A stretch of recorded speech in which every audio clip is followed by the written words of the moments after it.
Mesdames, Messieurs, bonsoir et bienvenue à tous à la une de ce journal. Consternation et émoi sur le campus de l'université de Bamenda après l'assassinat d'un des plus hauts responsables de l'institution. Le professeur Paul Mbouffon a été abattu par des inconnus alors qu'il se rendait sur le campus de Bambili. Hier jeudi, le vice-chancelleur appelle les uns et les autres au calme. Le gouvernement est à la recherche de près de 150 milliards de francs CFA pour financer en partie les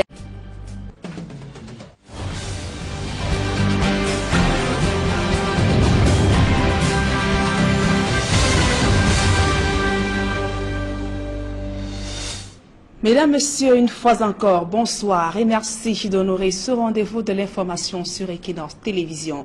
La douleur reste vive à l'université de Bamenda, dans la région du Nord-Ouest Cameroun, après l'assassinat de l'un des plus hauts responsables de l'institution. Le directeur des affaires administratives de l'université a succombé à ses blessures après avoir été violemment criblé de balles. Le professeur Paul Mbouffon se rendait au campus de Mbambili lorsqu'il a été stoppé par des individus non identifiés. Son assassinat est attribué aux séparatistes qui opèrent dans la région du Nord-Ouest. La dépouille du haut cadre de l'université a été déposée à la morgue de l'hôpital central de Bamenda. Ce crime intervient dans un contexte de regain de tension dans le Nord-Ouest ainsi que le Sud-Ouest Cameroun. Dans un communiqué, le vice-chancelleur de Bamenda a adressé les condoléances à la famille ainsi qu'a appelé le staff technique ainsi que les étudiants à rester calmes, que les dispositions étaient prises pour assurer la sécurité dans le campus. Le gouvernement est à la recherche de 150 milliards de francs CFA. Le processus du 5e emprunt obligataire, appel public à l'épargne, a été lancé hier à Yaoundé. Le ministre des Finances, Louis-Paul Motazé, encourage le public à souscrire massivement afin que l'État dispose des moyens pour réaliser divers projets structurants. Marcelin Gansop, reportage. Pour ce 5e emprunt, l'État du Cameroun est à la recherche de 150 milliards de francs CFA, dont 121 milliards de prises fermes déjà mobilisées par le syndicat de placement constitué de Afriland First Bank, Société Générale Cameroun et EDC Investment Corporation. C'est bien la preuve que nul ne doute de la qualité de la signature du Cameroun au moment où il lance son 5e emprunt obligataire. J'invite donc tout le public à souscrire massivement à cette opération en recourant aux prestataires de services d'investissement agréés par la Commission des marchés financiers. J'ose croire que, comme par le passé, vos souscriptions seront largement au-delà des 150 milliards sollicités. En effet, il s'agit d'une opération entièrement garantie par l'État du Cameroun à travers l'ouverture d'un compte séquestre automatiquement approvisionné et géré par la Banque des États de l'Afrique centrale afin d'assurer le remboursement à date des échéances. Cet emprunt obligataire permettra la réalisation d'importants projets d'investissement dans les infrastructures, les autoroutes et l'électrification. Ainsi, les différents projets relatifs à la CAN 2019 arrachent 107 milliards sur les 150 sollicités. Le reste sera consacré à l'achèvement des travaux de l'autoroute Yaoundé-Simalène, la poursuite de l'autoroute Yaoundé-Douala, la construction de la 2e voie d'accès dans la ville de Bamenda, la poursuite des travaux de construction du barrage de Menvele et de l'usine de pied de Lompanga, pour ne citer que ces quelques projets majeurs. Tous ces projets vont concourir, le gouvernement est persuadé, au bien-être des populations grâce à cette nouvelle émission obligataire. Votre présence massive illustre, mesdames et messieurs, la consolidation du monde qui lie l'État aux épargnants du Cameroun et de la sous-région. Cette confiance, vous pouvez l'imaginer, au nord du Cameroun, le ministère des Finances, quant à lui, s'emploie à la réalité toujours davantage en honorant en retour tous ces engagements, et en procédant à l'assainissement et à la modernisation de la gestion des finances publiques. Bon à savoir, l'emprunt obligataire proposé est très attrayant au regard de ses caractéristiques, soit un taux d'intérêt séduisant de 5,6% net d'impôts et taxes, une maturité de 5 ans et une période de différé d'1 an. La balle est donc dans le camp du public qui est appelé à souscrire massivement, sans crainte ni appréhension. Faut-il rappeler que les emprunts 2010-2015 et 2013-2018 ont été entièrement remboursés Ceux de 2014-2019 et 2016-2021 sont en cours de remboursement. Jusqu'ici, aucun incident n'a été relevé par la masse des obligataires qui assurent le suivi de l'opération pour le compte des souscripteurs. Des assurances du ministre des Finances qui ouvrent le bal des souscriptions. Alors, à vos marques, jusqu'au 9 novembre 2018. La semaine de la Corée du Sud au Cameroun a été l'occasion pour les deux pays d'explorer de nouvelles possibilités afin de renforcer leur coopération. Durant cette semaine, la diplomate sud-coréenne a donc présenté le modèle économique de son pays. Le reportage de Guizogo et Emmanuel Diop. Face aux étudiants et au public à l'Institut des Relations Internationales du Cameroun, IRIC, l'ambassadeur de Corée du Sud a dû user de tout son tact des diplomates pour ne pas répondre à la question récurrente qui consistait à vouloir savoir ce qu'elle propose au Cameroun pour atteindre les exploits de son pays. La diplomate coréenne, venue dans le cadre de la semaine coréenne au Cameroun, a simplement indiqué que son pays, pour en arriver où il est, a misé sur la ressource humaine. On met l'accent sur la ressource humaine, parce que la ressource humaine et la compétitivité nationale, donc au cours du développement économique, la Corée a joué beaucoup sur cette ressource. En outre, a-t-elle ajouté, Séoul a beaucoup investi sur cet atout. C'était la seule ressource sur laquelle on pouvait compter. Donc on a beaucoup investi et on a beaucoup travaillé justement pour améliorer le niveau de la ressource humaine. Aujourd'hui, conclut-elle, la semaine de la Corée au Cameroun permet des échanges pour approfondir l'amitié entre Séoul et Yaoundé. L'objectif de cet événement est évidemment de renforcer les liens d'amitié entre la Corée et le Cameroun. Parce que je suis convaincue que la compréhension des cultures, c'est l'élément clé de renforcer les liens d'amitié entre les deux pays. Pour le directeur de l'Institut des Relations Internationales du Cameroun, les bénéfices sont certains pour l'institution qu'il dirige. L'IRIC est une école de formation, c'est un institut international des relations. Et la République de Corée fête sa semaine qui augure la célébration de sa fête nationale. Et l'ambassadeur de Corée a décidé de célébrer cette fête ici en mettant un accent dans sa vision de renforcement de la coopération avec notre pays sur la formation de ressources humaines. La semaine de la Corée du Sud au Cameroun est l'occasion d'en savoir davantage sur ce pays et l'ambassadeur a à cet effet présenté un exposé retraçant les temps forts de la marche de la Corée. Cette semaine sera bouclée le 30 octobre prochain avec la réception offerte pour la célébration de la fête nationale de ce pays.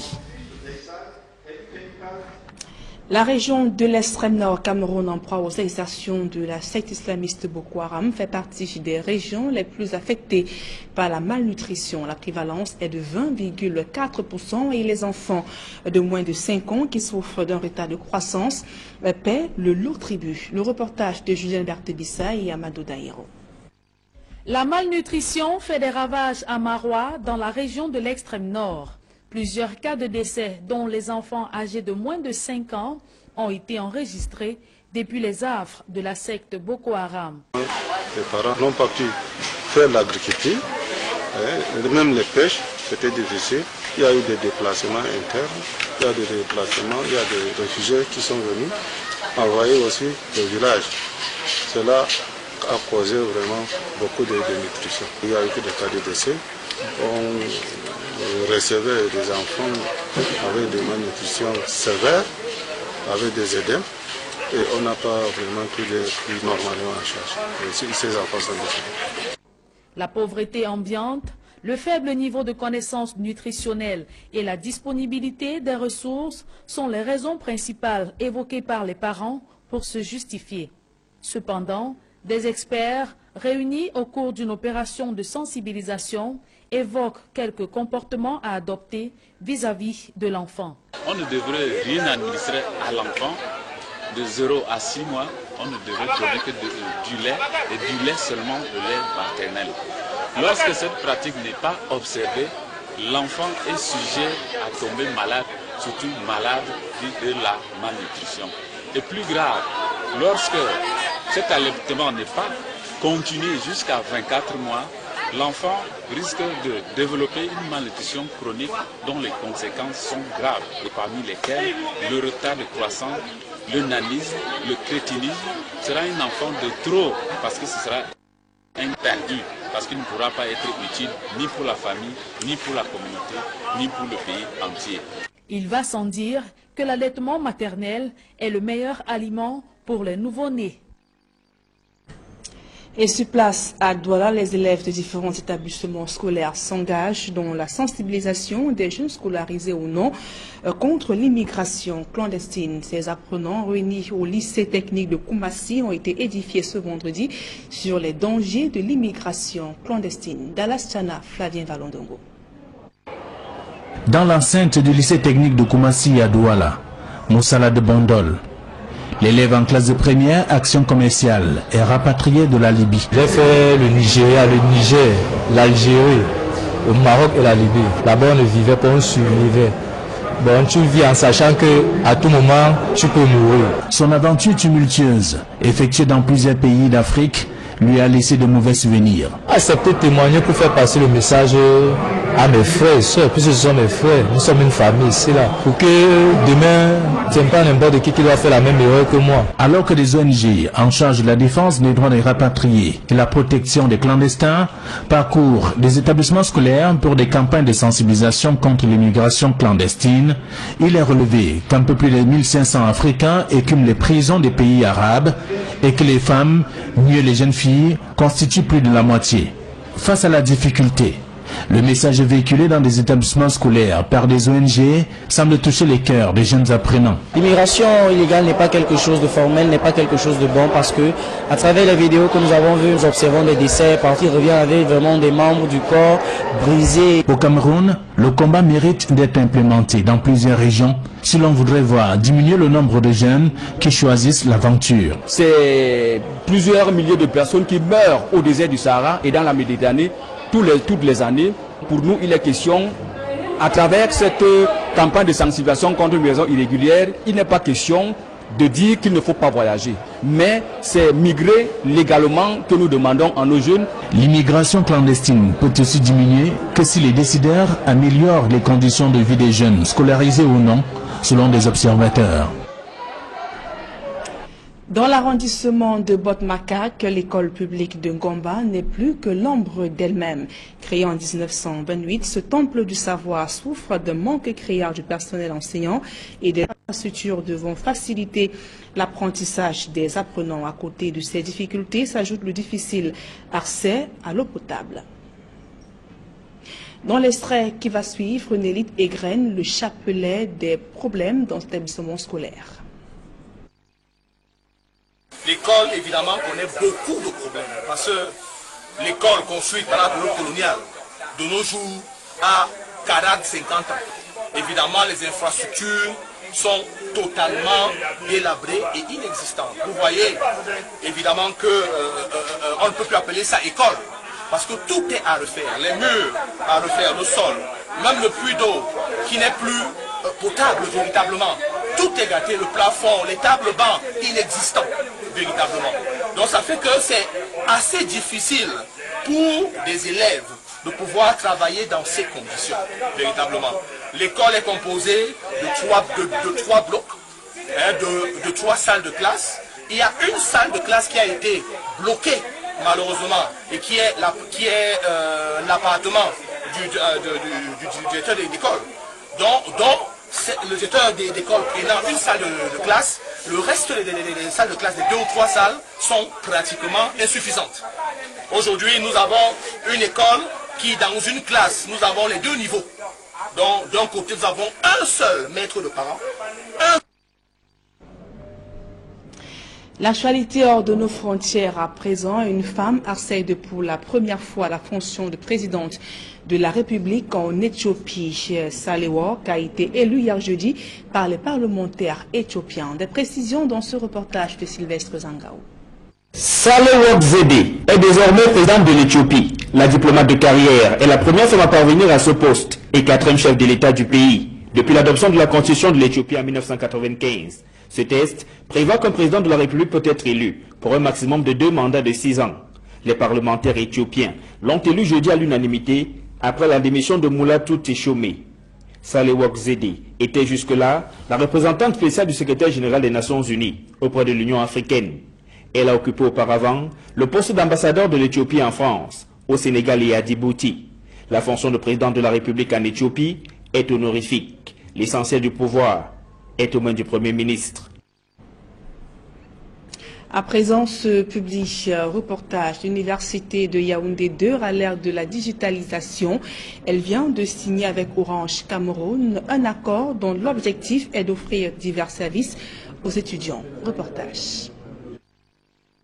De précieuses signatures, suivies d'une poignée de mains symboliques. Et voici que Orange Cameroun et l'Université de Yaoundé 2 convolent en juste noces pour donner sens à la digitalisation qui est en train de prendre corps dans les universités camerounaises. Cette convention va à la suite de ce que nous avons déjà signé avec l'Université de Ngaoundéré de Tchan et de Marois. Il s'agit tout simplement d'accompagner nos jeunes étudiants dans leur évolution avec les nouvelles technologies de l'information et de la communication, dans la digitalisation des universités au Cameroun et dans la mise en place d'un accompagnement par des stages en entreprise, par un soutien permanent à l'évolution de leur cursus en matière de technologie, d'information. Cette digitalisation s'appuie sur le programme Orange Master qui prend en compte la junior entreprise et les coachs digitaux.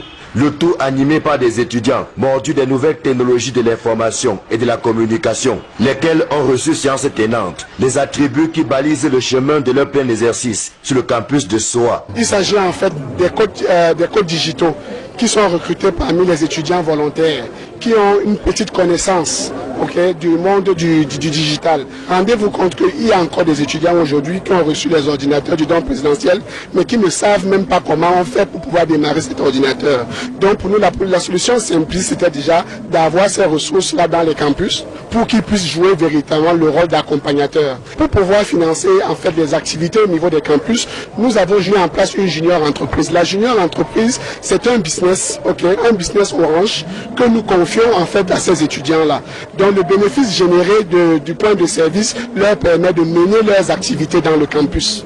Mais Orange Cameroun ne s'arrête pas là. Dans le cadre de la convention signée avec l'Université de Yaoundé 2, d'autres facilités et opportunités sont offertes aux étudiants en termes de connectivité et autres numérisation des enseignements. Le programme comprend un volet connectivité, donc permettre à tous les étudiants à l'université d'avoir accès au réseau Internet, comprend effectivement la partie digitale, tout ce qui va être dossier étudiant numérique, dans les accès, les cours, les tests, donc tous les contenus papier dorénavant que vous aviez pourront être effectivement numérisés pour les avoir sous format numérique. Et vous avez en plus dessus la partie vidéoconférence qui va permettre aux étudiants d'interagir, que ce soit sur l'amphithéâtre ou à l'extérieur de l'université, avec leurs professeurs ou avec des intervenants extérieurs à travers ces supports. Et bien évidemment, grâce aux dons du président de la République, tous les étudiants pourront se connecter à travers des licences sur leurs ordinateurs par la suite. L'accord cadre signé en marge de la rentrée solennelle et des journées d'orientation académique et professionnelle s'inscrit dans la continuité de la convention qui lie Orange Cameroun au ministère de l'Enseignement supérieur depuis avril 2018. Convention qui vise à numériser les 8 universités d'État du Cameroun en offrant la possibilité aux étudiants de créer, de découvrir, d'inventer et d'oser. Mesdames, Messieurs, c'est la fin de ce journal. Merci pour votre aimable attention. Dans un instant, la suite d'Equinox Soir. Avec vous, c'est Jean-Alain Otto. Voilà, Nadine Yambou, on reviendra principalement sur cet assassinat de l'enseignant de l'université de Bamenda, puisque nous parlons de la crise anglophone. Voilà pourquoi nous avons choisi uniquement ce thème. Bonsoir à vous, Nadine Yambou. Bonsoir à vous, c'est Jean-Alain Otto, ainsi qu'à vos invités. Voilà, rendez-vous lundi.